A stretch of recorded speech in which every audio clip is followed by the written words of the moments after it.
Hello बच्चों, क्या हाल चाल। तो आज है एक नया चैप्टर ट्रायंगल। ट्रायंगल मतलब क्या होता है? त्रिभुज।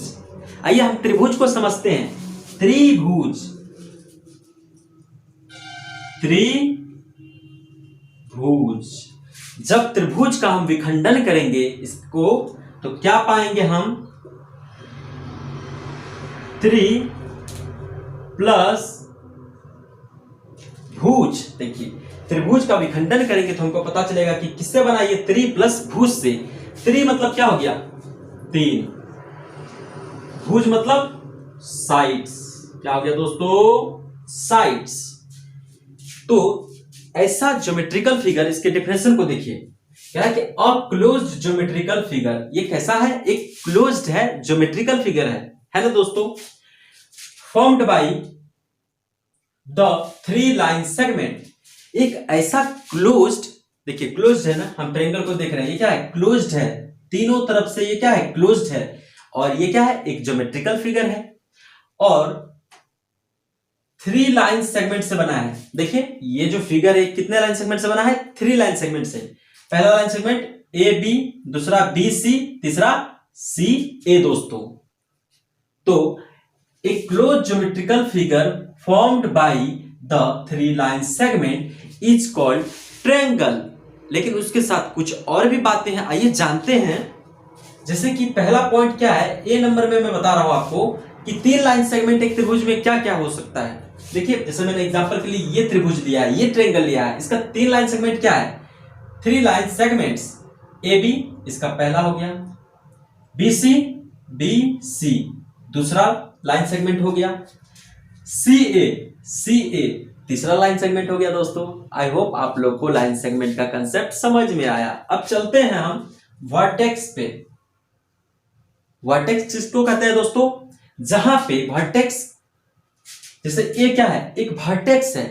वर्टेक्स होता क्या है? जहां पे एक लाइन सेगमेंट दूसरे लाइन सेगमेंट को मीट करता है। जहां पे दो लाइन सेगमेंट देखिए मीट करता है, वो क्या होता है? वर्टेक्स। तो यहां पे देखिए ये और ये लाइन सेगमेंट यहां पे मीट करता है, तो ए एक वर्टेक्स हो गया। ये और ये लाइन सेगमेंट यहां पे मीट करता है, तो बी एक वर्टेक्स हो गया। ये और ये लाइन सेगमेंट कहां पे मीट करता है? यहां करता है, तो सी एक वर्टेक्स हो गया। तो थ्री वर्टिसेस क्या हो गया? ए बी और सी दोस्तों। आप लोग को वर्टेक्स का भी कंसेप्ट समझ में आ गया होगा कि त्रिभुज के पास तीन क्या होता है? साइड्स होते हैं, भुजा होते हैं, तीन वर्टेक्स होते हैं। आगे देखिए, बी पॉइंट मेरा क्लियर हो गया, वर्टेक्स से रिलेटेड कंसेप्ट। अब देखिए सी को कैसे समझ सकते हैं? सी पॉइंट में क्या है? थ्री साइड्स होते हैं। जो हम लोगों ने अभी पढ़ा, क्या पढ़ा था कि तीन लाइन सेगमेंट। यही तीन लाइन सेगमेंट क्या कहलाता है? त्रिभुज का साइड्स कहलाता है। ये देखिए थ्री साइड्स। एक त्रिभुज में कितने साइड्स होते हैं? थ्री साइड्स होते हैं दोस्तों। पहला साइड्स क्या हो गया? ए बी, दूसरा बी सी और तीसरा सी ए। आई होप आप लोग को साइड्स का भी कंसेप्ट समझ में आ गया होगा। अब चलते हैं हम एंगल्स पे। कितने एंगल्स होते हैं एक त्रिभुज पे? तीन एंगल्स होते हैं।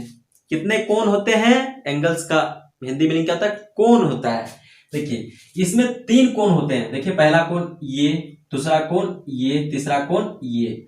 अगर आप लोगों ने एंगल्स का कंसेप्ट नहीं सीखा है तो प्लेलिस्ट में जाइए, ज्योमेट्री के प्लेलिस्ट पे जाइए और सारे लेक्चर को देखिए। आपके एंगल्स के जो भी डाउट है सब क्लियर हो जाएगा।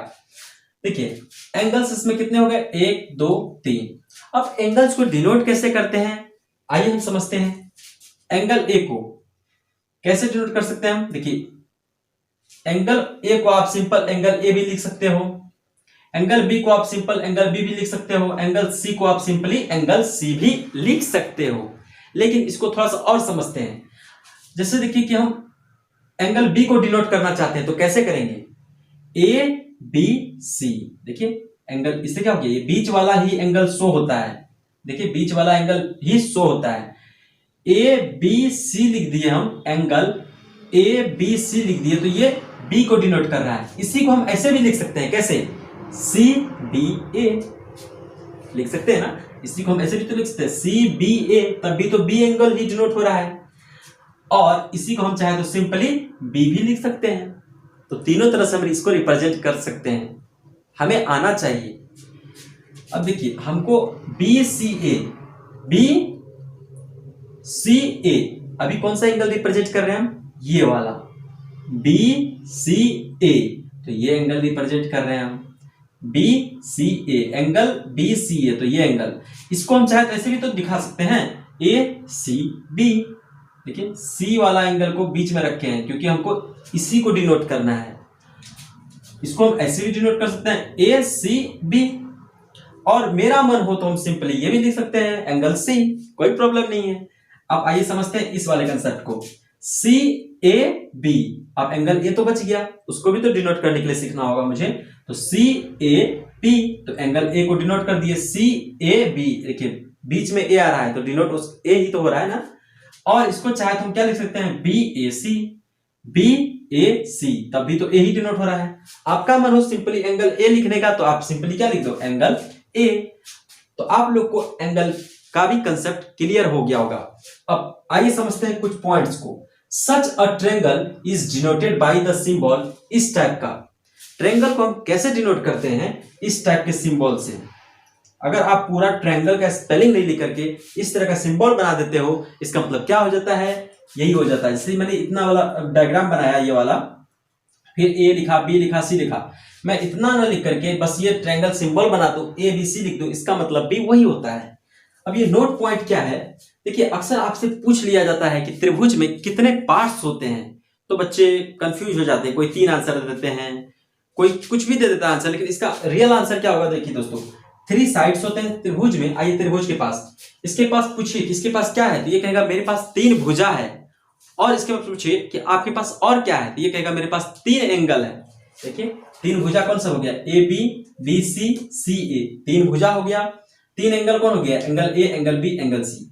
तो 3 sides plus 3 angles equals to 6 parts of a triangle. आपसे कोई भी पूछे कि ट्रायंगल्स के कितने पार्ट हैं, तो आप बेझिझक बोलना कि ट्रायंगल के 6 पार्ट्स हैं।